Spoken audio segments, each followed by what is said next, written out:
அவனை தனியாக கூப்பிட்டேன். I called him separately. Joel, I addressed him as by நான் name. உங்ககிட்ட சில காரியம் பேசணும் எனக்கு தோணுது.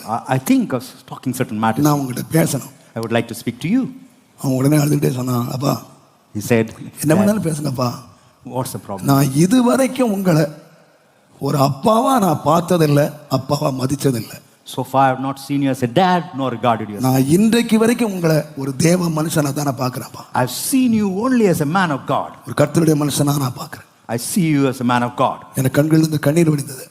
I shed tears. நம்ம தேவ மனுஷனா பார்க்க வேண்டிய இடம் நம்முடைய வீடு. So house is the place where we ought to be seen as men of உங்க God. பிள்ளைங்க, Your children, உங்க மனைவி, your wife, உங்க புருஷன், your husband, உங்களுடைய அண்டை வீடு. your neighbor. சாட்சி வச்சிருக்கீங்களா? Have you received the testimony? சாட்சி வச்சிருக்கீங்களா? Have you kept the testimony in your life? அப்பதான் நாம எடுத்துக்கொள்ளப்பட முடியும். It's